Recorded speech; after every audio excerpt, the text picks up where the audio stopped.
Good morning, students of class 11.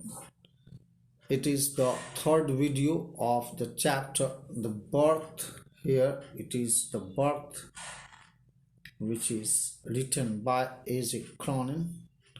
And here I would like to give you the best explanations of this very lesson. And you will know all about this one, that what is the meaning of birth and how the lesson goes on. I have already told you, but here I would like to tell you about the word meanings that would help you know about its content much better. That I would like to tell you. Here the doctor is there. When it was midnight, Dr. Andrew reached Bryngower, Bryngower. He found Joe Morgan waiting for him. He was walking up and down with short steps between the closed surgery and the entrance to the house. At the sight of him, the burly dealer's face expressed relief. He was glad to see him. He had come back and forward here this last hour. The missus wants you before time, he said, and abruptly recalled from contemplation of his own affairs.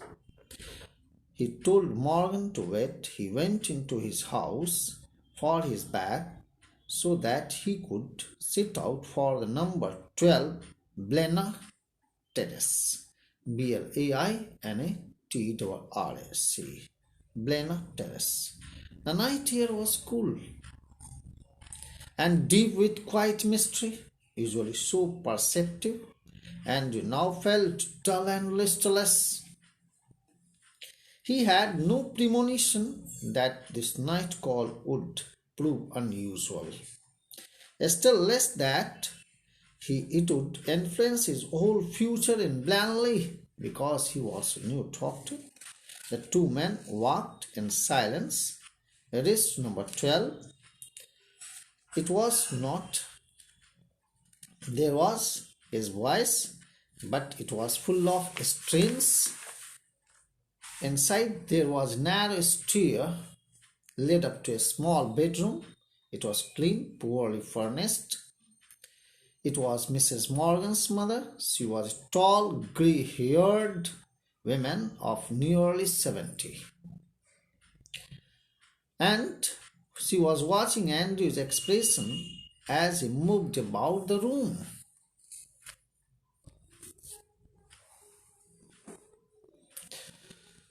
And then Andrew smiled faintly. He saw that the old woman was wise and experienced, and realized that there must be a period of waiting. She was afraid he would leave the case, saying that he would return later. "Don't fret, mother," the doctor said to her. After an hour, what did happen? She wanted to know whether he would take some tea, and really she went and sat by the kitchen fire. It was still, except for the rustle of cinder burnt thing in the grate and the slow tick-tock of the wall clock. No, there was another sound, the beat of Morgan's footsteps as he paced in the street outside.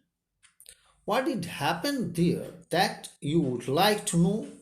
The old woman opposite him sat in her black dress, quite motionless, her eyes strangely alive and wise, probing whether he would leave the place or not. But the doctor's thoughts were heavy, muddled, and this episode he had witnessed at Cardiff Station. Where did he witness? Cardiff Station still obsessed him morbidly. He thought of Bramwell, foolishly devoted to a woman who deceived him sordidly, of Edward Page, bound to the serious blood vein of Denny, living unhappily apart from his wife. His reason told him that all these marriages were dismal failures. It was a conclusion in his present state made him wince. Really, it was troubling. He wished to consider marriage as an idyllic state. He could not otherwise consider it with the image of Christine before, who was his lover and who was his beloved, not lover, you can say, because she was woman, her eyes shining towards him. He admitted no other conclusion. It was the conflicting eyes, and his thought was doubting and overflowing with resentful and confused mind. It was the conflict between his level. So he just wanted to know all about his love. In the meantime, Susan said not to give her the chloroform if it would harm the baby. Miss Mother, who was to deliver the baby, was already worried about the expectant baby, that you can understand. Here, she is awful set upon this child, Dr. Batch, she said. And now he collected himself with an effort. The nurse's voice was heard calling from the top landing, and you glanced at the clock, which now showed 3:30. Oh. He rose and went up to the bedroom. He perceived that he might now begin his work. As he gazed at the still form of Seaver, a horror passed over, and he had promised, his face hot. He was full of exertion, chilled suddenly. He hesitated, torn between his desire to attempt to resuscitate the child and his obligation towards the mother, who was herself in a desperate state. The dilemma was so urgent that he did not solve it consciously. Blindly, instinctively, he wanted to do something. He injected the mother. His haste was desperate, a frantic race against her ebbing strength. It took him only an instant to smash a glass ampoule and inject the medicine into her body. Then he flung down the hypodermic syringe and worked unsparingly.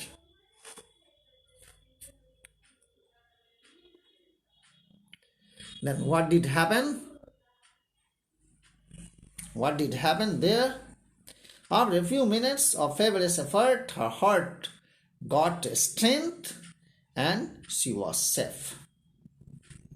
Now the wife, this very man, this woman, everyone was worried about the child. The child was flashing there, a flash, and you kept knelt down.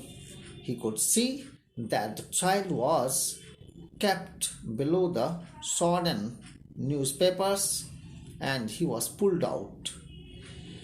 A boy, he was perfectly formed. The limp, warm body was quite white, soft as tallow. The hard fat of animals melted and used to make soap and candles. The skin was of a lovely texture, as smooth and tender. The head lolled on him, on his thin neck. The limbs seemed boneless. Still, it was happening. Still kneeling, Andrew stared at the child with a haggard frown. Unnaturally tense, raced back to a case he once had seen in the Samaritan, to the treatment that had been used. Instantly he was on his feet. Quick, quick, he said. He asked for two. basins, two jugs, one in cold water and the other with the hot water.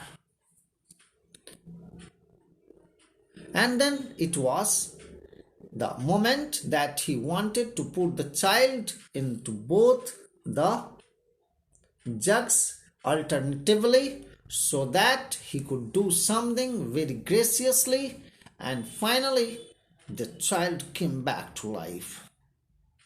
The father, Joe Morgan, who was waiting outside, he was relieved.